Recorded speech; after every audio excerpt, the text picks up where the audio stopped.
Shalom. I thought we would spend a little bit of time talking about how to teach math with your children and why it's even important to have good math skills. Let's start with the why.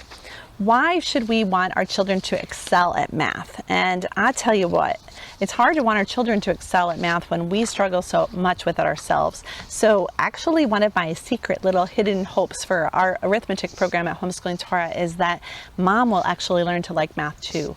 Now, let's get off of you for a second and get back to our kids. And why should they excel at math? Why should any of us care about math? Well, first of all, because our Elohim is a creator. I want you to think about what it takes to design something such as a flower or the ocean or outer space. All of these things are incredibly mathematical. They are precise, they are orderly, they have cycles and circles, and all of his precision is evident everywhere I look around me in creation. Now, he wants us to be made in his image. He wants us to create like he creates, not quite to the potential. I can't create out of nothing like he can, but he wants us to be able to create beautiful things. And oftentimes to create beautiful things, whether it's artwork or a new invention or simply to be a good steward of his creation, as a good bookkeeper, to be a good cook in the kitchen, to have a good reputation on a job site. All of these things do take math skills. And so I think he wants us to be a little bit like him, orderly and precise and logical. Also, when we study math, we realize that there is truth. There are absolutes. Our world is so full of moral relativism where, well, your truth is your truth and my truth is my truth. But that's not what the Bible says. The Bible says there is one way, and there is right, and there is wrong, and there is dark, and there is light, and there is good, and there is evil. And I think math makes that show up, because we can't look at a math problem and say, well, it was kind of right. Well, kind of right is going to make things really bad when we start to apply them to real situations. If I were to build a tower and allow someone to go to the top, someone I loved, I would never let them climb to the top of that tower unless I was absolutely sure that it was safe and sturdy and not going to fall apart. And it's often the math skills that make that happen. You know, when someone's measuring something to build and it doesn't quite work and it's almost there, it's almost right, you're not going to have a bridge that is safe to cross. So it's I think understanding that there is right and there was wrong and there's truth and there is false helps us in grading our children's math papers. Math is the most objective subject that we can do. I like it for grades. You know, either something's right or it's wrong. It's either, this is where I do have a red pen and I mark it, yep, that was right. Nope, that was wrong. Sometimes I've wanted them to maybe label the answer and they forgot to do that. Well, it's wrong. It's either 3 gallons or it's 3 ounces, and those are entirely different. So it can't just be 3. So to me, it's just one of those areas that it's nice because you know, you don't have to get in trouble for not having the right answer. It's either right or wrong, and that's nice. Math is something that many of us struggle with because we just somewhere along the line have a gap in our understanding. Somewhere we just didn't understand something in math. Isaiah 28 verses 9 and 10 says that we need to learn line upon line, precept upon precept. Math builds upon the facts that we have already learned. And sometimes we learn something in math, but we don't really have a good handle on using it every day. So we have to review line upon line, precept upon precept, keep going back and making sure that it's solidly in our mind. And if we don't, if we move too quickly, then we find an area that we struggle in. And maybe some of us moms, as we're explaining some math concept to our children, we struggle because that's an area of weakness for us. We didn't really learn it. We went line, precept, and skipped too fast. We didn't do line upon line and precept upon precept. Math, for that reason, is a great place to memorize facts. Yes, I do believe that we should help our children to learn a concept and why something is the way it is. It really helps us memorize. But it's a fact that you can't really use math well in everyday life if you don't know it kind of automatically. You need to know the facts. You need to know that 2 + 2 is 4 without even hesitating. I think most of us have a little bit more trouble when it's 7 times 8 is 56. I know for me, I struggle with my 12s times tables. Let's see, 8 times 12 is, okay, 80, 88, 96, okay? And some of us are a little bit more like that. So memorizing things helps us to really nail it. So I find sometimes that the first time a child is introduced to a math concept, then we're going to be hands-on, we're going to use manipulatives, we're going to understand a little bit of the why behind it. But for all the lessons after that, it's a matter of memorizing. Memorization doesn't have to be all drudgery, because the goal of memorization is to make math easier so that we don't get so tired, so that the math lessons go faster. And so memorization doesn't have to be drudgery. It can be fun, and we can have a lot of games, and that's how we can learn our math facts. And so in Homeschooling Torah, we definitely provide a lot of games for you to do that. If you notice that your child is hating math and really struggling with it, it's probably because they don't have their facts memorized. Even if they don't know the why behind things, go ahead and have them memorize it, and they'll next year try to explain it again. It'll come back up in the curriculum. And so it's like kind of, you don't have to know the reason behind everything right now. You can grow a little bit and understand the abstract thing later, but memorizing is something anyone can do. Even your little preschoolers can be memorizing their math facts. And hey, if they're joining you on the math portion of your day and they're memorizing things, by all means, definitely let them do that. It makes life so much easier. If your child is struggling and they don't know their math facts well, bump them down a grade. It is okay. They don't have to be in exactly the same level of math as their grade in school. There really isn't such a thing. It's more important for them to have those facts memorized and to really get them down, and then the later grades will go so much easier, a lot fewer tears, just a lot more fun and enjoyment in your homeschooling day.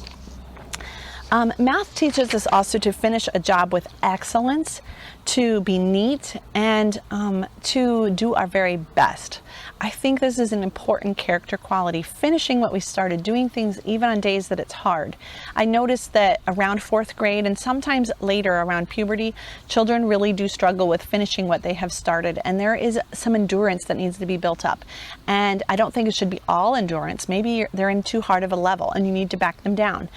Take them down 1 at least. But sometimes it's just that they need to learn some stick-to-itiveness and some perseverance, and that's something that will come. And you can be the cheerleader cheering them on, and someday you can be the strict mom saying, no, you have to do that and you can't go play until it's done. But if you're noticing every day is like that, it's probably too hard. You need to go down a level.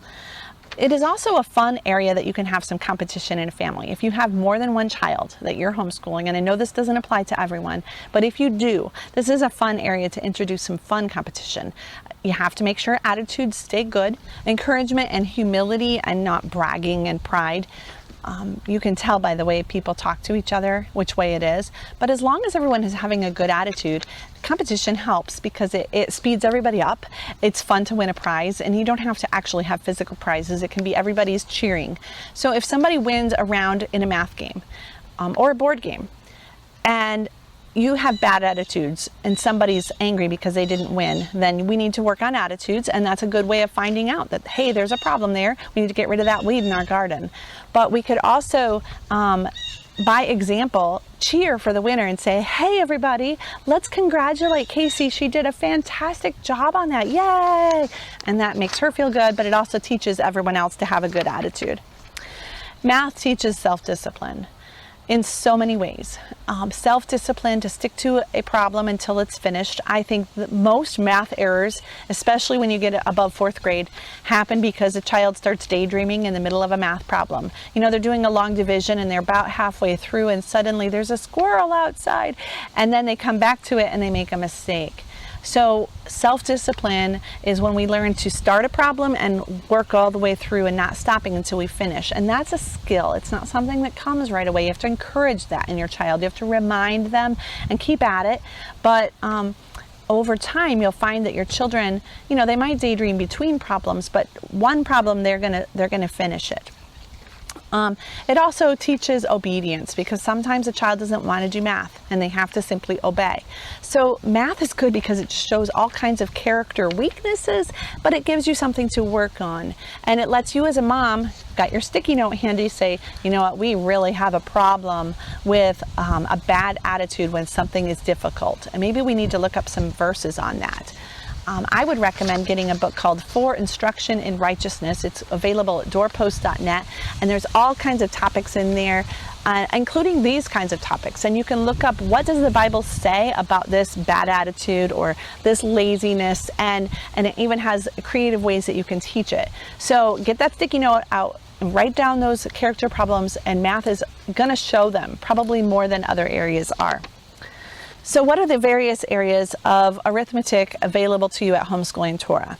Well, I think probably the number one piece of advice I would give to parents is to make sure that you read the introduction, that you watch my little video on how our curriculum works with arithmetic, and then that every day as you do math with your children, you do both parts. You do the together math drills and the worksheets. I just wish I had a quarter for every time someone told me that they were just doing the worksheets and not doing the together math drills. In fact, I wish if you skipped anything was the worksheets you skipped and you only did the together math drills, although I really don't want you to do that either. I want you to do both. But the together math drills mean that yes, you mom need to be together with your child. If you are a working parent and you're not able to spend that time with your children every day, then try to find some time in the evening or on the weekends that you can do the together math drills with your kids. They're so important and they're fun. Some parts of it are tedious because you're gonna recite your math facts. And you're going to use your hundreds chart. But then there are other things that are really fun, like the games and story problems. In fact, you'll notice that the majority of the story problems in Homeschooling Torah occur in the together math drills. So if you aren't doing the together math drills, you're skipping a huge part of the curriculum and your kids are not going to learn their math very well. Games are important because games give fun and enjoyment to a subject that can be full of self-discipline and drudgery sometimes. So I think games are a really important way to build memories. And you know what, Mom? This means that you have to be self-disciplined, and even on days when you just really don't feel like doing one more subject, just do it anyway. Flip to the section in your teacher binder that you have. Flip to the divider that says math and start doing those together math drills.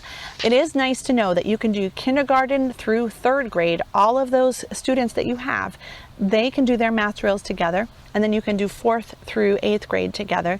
And if the kids that are younger want to join in with the older kids, by all means let them. And if the older kids want to join in with the younger kids, let them, as long as they're not taking over and not letting the little ones win some of the games either. You'd be surprised how many arithmetic facts the older kids have forgotten. So it is good if they want to do it together. If your preschooler pipes up with an answer, everyone will probably find that funny and be ready next time to make sure they answer a little faster. You'd be surprised what those preschool students will learn as you do your together math drills every day. The way we have it set up is that day 1, 2, and 3 of every week are more intense. That it's going to take you 15 to 20 minutes to do the math drills together, especially if you have multiple ages. And in fact, it may take more with multiple ages. And then you're going to take about 10 minutes and work the first couple problems on the page together on the worksheet. You can use a whiteboard either up on the wall, or you can get a small whiteboard and sit at the table and do it together. And then the student can go back and do them again on their paper. And so that's going to take you about 30 minutes for each grade level. So 15 to 20 minutes plus 10 minutes on worksheets for the younger kids, and then the same for the older kids, unless that you can combine it somehow. So math takes a hunk of your day. I understand. And you're thinking about everything on your to-do list and you don't want to do it. But I really encourage you, at least on days 1, 2, and 3, that you try to do that. Now days 4 and 5 are a little smaller. There aren't as many things. A lot of it is story problems. And so you can sometimes tell your children the riddle, the story problem, and it's almost always from the Bible, and then let them finish it on their own and then go off to do their page 4 or 5 of their worksheets on their own. So you won't need to be with your kids as long on those days. That can come in handy if you want to use that day to go grocery shopping, or maybe day 5 ends up on Sabbath prep day and you have a lot to do that day. So if you need to rearrange those around so that you are able to have a grocery shopping or errand day or whatever on days 4 and 5, you can do that. Even if you have to just rearrange the order a little bit. Days 1, 2, and 3 usually teach a new concept. You always want to do those before you end up doing days 4 and 5. So, but you can rearrange it somehow if you want to. I would point out that the daily math drills do use a lot of things from everyday life. So you're going to talk about things in the kitchen. You might cut things up like an apple or a pizza, or you might make a recipe. But math really does apply to everyday life. Whether you're at the store, you're working on projects in the garage, you're in the kitchen, you're traveling and counting up how many miles from one city to another, or the altitude of a mountain. In science, we definitely use math. That's the number one place you use math in curriculum outside of the arithmetic program. So story problems are really important, and making sure, again, that the kids have those math facts memorized, because how can you use math at the grocery store if you have to whip out a calculator every time? I know some of us are a little lazy. We say, hey Google, and we let Google solve our math problems for us, but that is really not what we want for our children. We want them to really know them. So I mentioned that day 5 is always a test, and the answer key is included for you so you can quickly grade that test. Make sure that you do check the teacher guide, because the teacher guide sometimes has a tweak on what is in the answer key and makes it a little bit more simple to understand. So make sure that you are looking at the teacher guide, the answer key, and your students' worksheets when you do those tests. And then just take your Together School Planner and write your children's grades down so that you have a grade for the arithmetic. There should be 36 tests, and that will help them to have a really solid grade that you can report to grandma and let her know how your kids are doing. Now, you'll notice a little bit of a weird thing at Homeschooling Torah, and that is that we have kindergarten and first grade is one curriculum, second and third is one curriculum, and 4 through 8 has 2 separate curriculum. And that is because we are expecting that you will likely need to repeat each grade twice. And I know you're thinking to yourself, but my kids are going to be bored repeating it twice.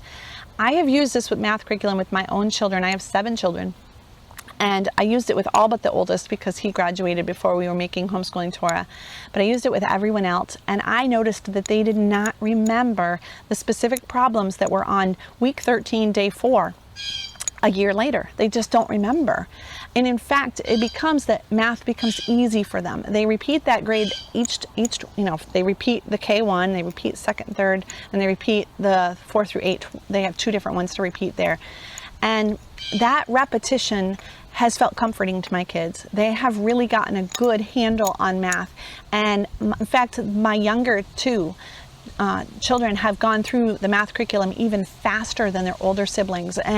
But here's the trick that I use to know if they're moving quickly. We have them use week 36 as a bit of a progress test or a placement test. And week 36 every single day is a test. And they can get, if they get a reward like candy or something for a good grade, they get that every single day. And if they really know their facts by the time they get to week 36, and they are very quickly, say in 20, 30 minutes, finishing the page with no problems, getting an A, a good solid A, missing only 1 or 2 things maybe at the most, then they are ready to go to the next level. But if they're kind of moving slow and having to still count on their fingers or use a hundreds chart or a multiplication chart in order to learn things, and they don't have it memorized, if you're seeing them in the Together School drills and stuff that they really don't have it down, then they need to repeat that grade. And they won't mind. They'll be like, yeah, I'm used to this. This is fine. But yeah, my younger 2 children went into algebra much, much earlier than my older kids did because they really knew their facts, which made me feel like, you know what, this works. This curriculum really works. They know it, and now we can move on to advanced. We don't have advanced math at Homeschooling Torah, so you're going to need to get your algebra and geometry and other things somewhere else, consumer math and so on. Abba willing, someday we'll have those. But right now we don't. But as soon as your children can go through both levels of 4 through 8, and they know their facts well and not hesitating on any of the difficult problems that are in year 2 of level 4 through 8, then they are ready to go on to advanced math. And I think that's exciting. It doesn't have to be about grades, but about knowing it automatically. So that's how it's worked at our house. 4 through 8 does have 2 years worth. I wouldn't do year 1 and then year 2 and then year 1 and then year 2, because it's not how it's designed. I would do year 1 twice and then year 2 twice. If you don't need to do year 2 twice, I can't say that. If you don't need to do year 2 times, then you can move on to advanced math at that point. So year 2 is the same concepts, but the problems are longer and a little bit harder. And I think if you move into year 2 too soon, but by 5th grade, you're going to probably overwhelm your kids a little bit. So I think that's everything. I think we've had a really good discussion on how to teach math. And if you have any questions, reach out to us. We'd love to help you. But that is a general idea of how we do arithmetic at Homeschooling Torah.